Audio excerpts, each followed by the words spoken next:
Hey world!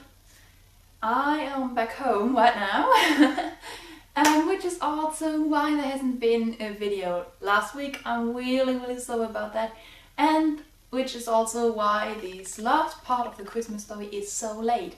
Because it's been Christmas and I've spent time with my family and my brother's been here. So yeah, I'm sorry about that. I feel really bad about it. But that happened, so yeah, this is the last part of the Christmas story. I really hope you enjoyed it so far. I also hope you had a really nice Christmas if you celebrate, or just a nice holiday time. Yeah, so let's get started. December 21st. She was back at Till's house again, comfortably sitting on the big sofa with a cup of hot chocolate in hand and some self-bought cookies in front of her. There was no real reason why she was there other than her own silent flat and the fact that Till had picked up his phone this time. So today they were simply enjoying each other's company while listening to Christmas music and talking mostly about Till's old hometown. He told Alea about his school, his mom, his friends and even his ex, and she just listened, watching his eyes go wide at the memories.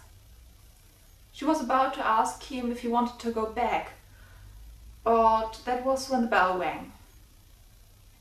Till was surprised since he didn't expect anyone, but he got up anyway and walked down to welcome the visitor. While he walked downstairs, Alea also heard the door to Sam's room open, followed by more footsteps down the stairs. She couldn't hear them downstairs, but when they came back, Till hissed, "I told you she was here," angrily. If at the visitor or sister, she didn't know. Then he opened the door to his own room again, where she still sat on the sofa, greeting him with a curious smile. "So, who was it?" He looked as if in pain before he opened the door wider to give the view on Sam and Josh standing behind him. Alea held onto her mug. "Oh, hi, she said, no one in specific. We wanted to go to the Christmas market, since Josh hadn't been there yet. I asked him to change that to tomorrow, but it seems he didn't get that text." Till stuttered apologizingly. "You could come with us," came Sam's hopeful voice from behind him. No, it's fine. I wanted to go anyway. Got some presents to wrap." "Have fun," she smiled at them, setting her mug on the table. Her hands felt empty at the loss of warmth. "Well, I'll bring it to the door." And so she and Till walked downstairs, not saying a word until they reached the door and he helped her into her jacket. "I'm really sorry. I tried to change plans with him. I really did." "It's fine," she smiled her most honest smile. "I shouldn't have assumed you to be free today. Plus, you spent enough time cheering me up. And we already agreed that you can spend as much time with him as you want. I'm not angry." He didn't seem totally convinced, but smiled back and wished her a nice rest of the day. December 22nd. When Alea came home from school that day, she heard multiple voices from the kitchen. Putting down her backpack, she walked toward the noise, trying to understand what they were saying, and holding in when she heard a familiar laugh. Her grandma. A big smile creeped up her lips, and she quickly walked into the kitchen, where her parents and grandparents stood together in joyful harmony, all with a glass of wine in their hands to greet the surprising guests. She loved her grandparents. Sadly, she didn't get the chance to meet them that often since they had moved into a smaller house near the coast, but she was really happy to chat with them on the phone. And now they were here, seemingly celebrating Christmas with them.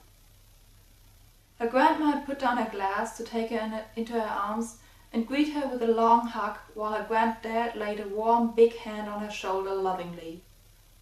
What a wonderful surprise, she smiled at them after having cuddled them for a while. "Well, we just couldn't stay away from our favorite grandchild any longer, could we now?" said her granddad jokingly, and laughed his deep, grisly laugh. I'm so happy to have you here. We are really happy to be here, my love, agreed her grandma. So tell me, how are you? How are things at school? How's Josh? At the last one, she saw her parents' smile fade and making space for concerned expressions, but she stayed cheerful as ever and answered, I'm good. I've got some great new people in class and my grades are good. But Trish and I broke up. How are you? Since when are you here? And her smile grew even wider at the realization that the words didn't hurt that much anymore. December 23rd. Oh, they are lovely. You have no idea, Elia told Till, who seemed amused by her excitement about the new Christmas guests. I believe you, they sound amazing. He grinned at her, closing his notebook in which he had just finished some last homework. So are you now completely busy tomorrow? Chilling with your granny? She giggled at the wording and thought out loud. Well, we'll probably go to church at 8 and have dinner after that. But I'm not sure what we'll do all day long before that. Would you like to come to have a little Christmas brunch at my place? We'll be at Mom's place till New Year's, so it would be nice to have a proper last day this year. He smiled his charming smile that made you feel like everything was easy, and so she answered without a second thought, yeah, sure, sounds nice. Great. And that was when his expression got a bit more serious. But, Josh will also be there. He looked at her in concern, waiting for an angry reaction, but instead she just shrugged and said, well, it's not my preferred way of celebrating, seeing my ex and all, but you guys are friends with him, so I'll survive it. And I won't let him ruin our last day together. He responded with a rather surprised but also very proud smile before taking her into a little hug that supported her decision even more. December 24th, Christmas. Elia woke up to the smell of gingerbread coming from the kitchen downstairs. She put on her fluffy white slippers and an oversized Christmas jumper and trotted down in hope to lick the baking bowl for breakfast. Her mom greeted her with a kiss on the forehead and a giggled, "Look who's awake," in the direction of Elia's grandma, who stood at the sink with a bag of flour in her hand and shot the recipe a confused look. "Good morning, love. I made you breakfast," she pointed at the bowl on the kitchen table and gave her grandchild a mischievous smile. After Elia helped her grandma to save the cookies, took a shower and changed into a green and white Christmas outfit, she said goodbye to her family and started her winter walk over to Till's place. The big house was brightened up by fairy lights, and when Elia came through the wooden door, she noticed a little Christmas angel standing in the window, looking up to her with a cheerful smile, as if to banish the last hesitation regarding the presence of Josh. The door opened at the second note of her unfamiliar Christmas song that had started when Elia rang the bell. And Happy Till greeted her, his smile filling up his entire face and making his eyes shine like the crystal snow around them. "Hey, Elia! Ah, I smell cookies!" He grinned while opening the door a bit wider to let her step in, but stopped mid-movement, smiled, and gave her a kiss on the cheek. She grinned back and asked, "What was that for?"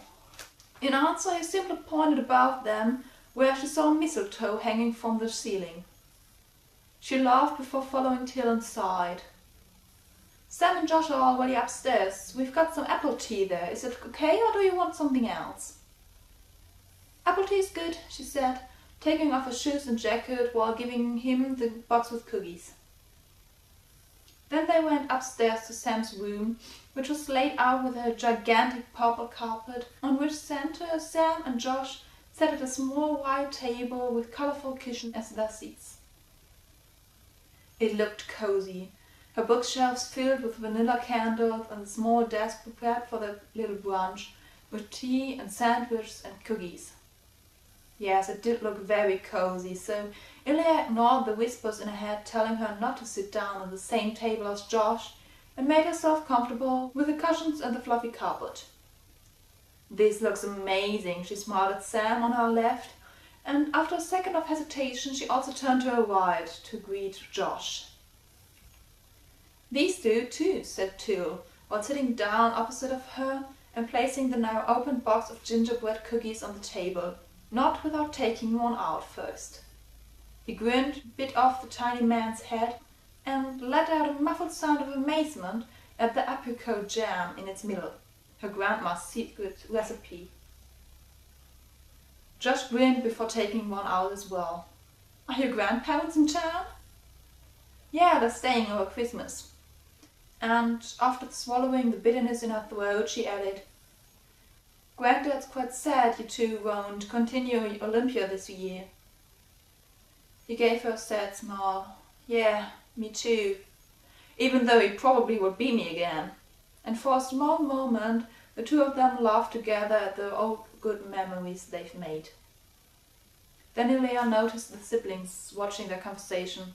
Sam with a hopeful grin, Till rather curious and a bit confused, so she explained, "The cookies are for my grandma, and Josh and my granddad used to play the Olympia of Super Mario whenever they visited us, and Josh lost nearly every time.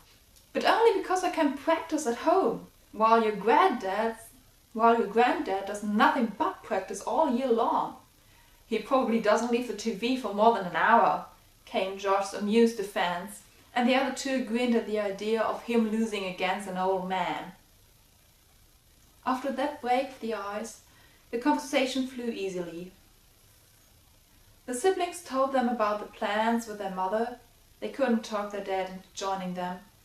Josh ranted about the difficulties of finding a Christmas present for his little sister, and they all enjoyed the food. At one point, the tea and the plate of Sam's cookies was empty, and so Till and Josh went downstairs to get some more. When the boys had been gone for about 10 minutes, Ilya started wondering what took them so long, but Sam just blamed it on the old head kettle.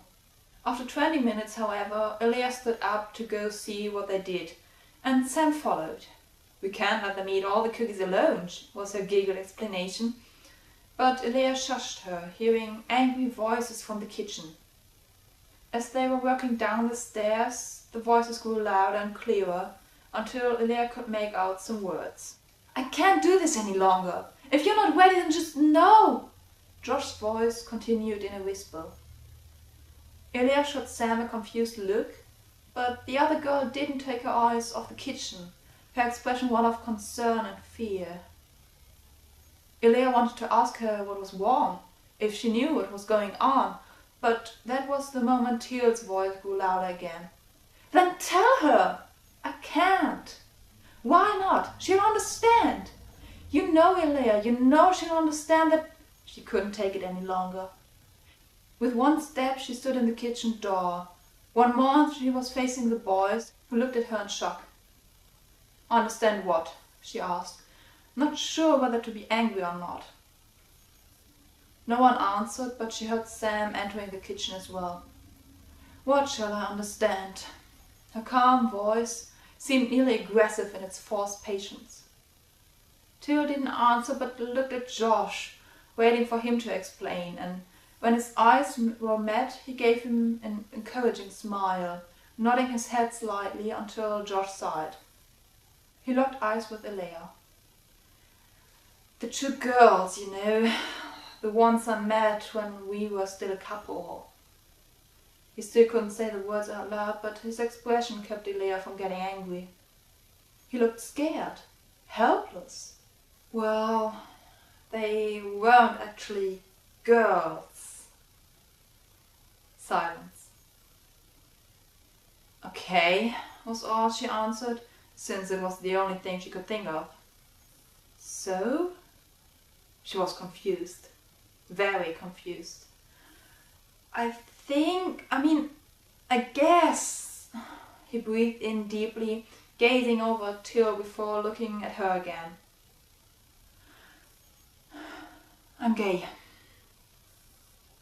The words took a while to make sense in her head, but when they did, it hit her. What? There was still no anger, but the patience was gone as well. I'm gay. I didn't think about these feelings when I was with you, but when that guy kissed me at the party, well... And then there was the other boy and he liked me. It was only one date and obviously it didn't work out, but... You're gay. Yeah. His face was a mask of forced smile, painful, unreal. So, we were a lie? That thought hurt. No, of course not. I do love you. I mean, I did. He stepped closer, his hands reaching out to comfort her, but he knew better and took them back. To be honest, I don't know what we were. I've never felt this way for a girl. And everything I said and did was real. I meant it all. But the love I feel for you is different. I can't explain it, but when that guy kissed me, it was like fire. She swallowed the tears. What did it feel like to kiss me? He hesitated, then he kissed on the cheek. Like a summer rain. Lovely. Good, but not passionate. She couldn't hate him. He looked at her with so much pain, so much hope. Why didn't you tell me? As I said, when we were together I didn't think about it. I thought it was right. I thought I was right. He looked down and broke her heart. And when I realized I wasn't, that there was something wrong, I was scared. He looked at her again, defeated. I was afraid of what you might say, of how much it would hurt you. And as long as I was with you, I could ignore it. Until you couldn't anymore, she ended his sentence. Yes. Ilya, I'm so sorry. His voice was more than a whisper now. Without a second thought, she was hugging him, drawing him closer, silencing his sobs. You should have told me, she said, letting go of him but leaving her hands on his shoulders. The truth is a lot easier to understand than your lies. It's easier to forgive. He wasn't crying, he never did, but she knew he was close. Thank you. They smiled at each other, exchanging the last words of love without saying them aloud. Then she remembered something. If that guy was just on one date and you didn't have anything going on with Sam, then where did that hickey come from? Josh immediately went bright red. And Till too. No, you? She couldn't stop a laugh from leaving her lips. I don't believe it. Well, Till started, his hands nervously fiddling with his shirt, until Josh took them into his own. He went a bit overboard, he grinned, now secure and strong again. When I first visited Sam here, she did flirt with me a little. All eyes went to Sam, who still stood in the kitchen door and hadn't said a single word yet. Now her cheeks went red and she giggled. What? He's good looking. Anyways, Josh drew back the attention to his own story. Till seemed to realize that I was more interested in him than his sister, so he asked me about it. I couldn't say it just then, but he helped me accept it. Till turned his gaze from Josh to Leah. That day you saw us at the coffee shop, we talked about that as well. I wanted to tell you, but that would have meant outing him when he wasn't ready yet. I'm really sorry. She nodded to show him she understood, and Josh continued. When I've told him about how I feel, but still couldn't say the words out loud, he came out to me. He told me about his past relationships and how he first realized it. And then I said it. and he kissed me as a reward. He grinned and drew his thumb over Till's hand. We kind of just went from there. Sam was kind enough to cover for us because I still couldn't tell you or anyone else. But Till, he looked at the boy next to him, and Delia couldn't help but smile at the adoration in his eyes. He was amazing. He listened and explained, and I fell for him. Till leaned in and kissed his nose. Then he turned to Elia. When I noticed that you started forgiving him, I wanted him to tell you the truth, so that it wouldn't come up later and start the whole thing again. I knew he wasn't quite ready, but it was an important step to take. That's actually part of why you're here today. Plus the fact that we really miss you over the holiday. He grinned at her and she smiled back. Okay, she breathed out. So, you two are a couple. The boys nodded.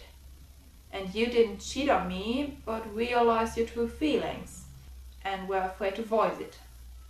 Nodding again. Okay, good. She scanned herself for harsh feelings, for anger or sadness, but all she could feel was relief. And so she smiled and said, now do we have a brunch or what? 2 hours later, after cheerful chatting and joking around, Elia announced that she'd have to leave now, and Josh agreed to go home as well. So they all helped Sam carry the plates and mugs into the kitchen before putting on their shoes and jackets and stepping outside where the December sun blinded them with its reflection on the shimmery blanket of snow. Elia kissed both Sam and Till on the cheek, wishing them a wonderful time with their mother and a Happy New Year. Then Josh hugged Sam and stood in front of Till, seemingly unsure how to say goodbye in front of the others. Till, however, grinned his mischievous smile, winked at Josh and looked up. And when Josh followed his gaze, he started smiling as well, because there it was, the mistletoe. And that's the end of my Christmas story. I really hope you enjoyed it. It was a lot of fun writing every day. It was also a lot of fun reading it out loud, even though I probably should start taking notes in a more readable handwriting.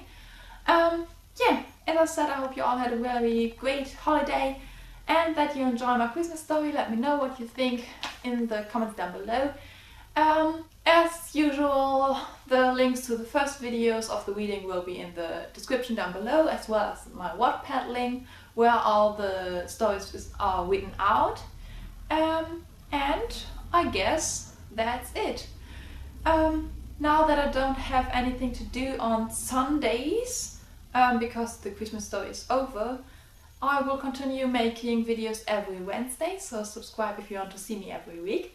And I think that little vlogs and little somethings will go up every now and then on a Sunday.